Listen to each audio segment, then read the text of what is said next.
البرق خوفا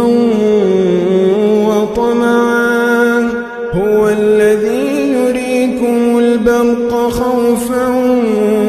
وطمعا وينشئ السحاب الثقال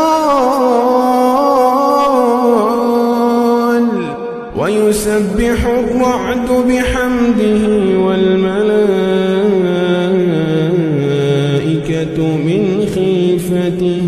ويرسل الصواعق فيصيب بها من يشاء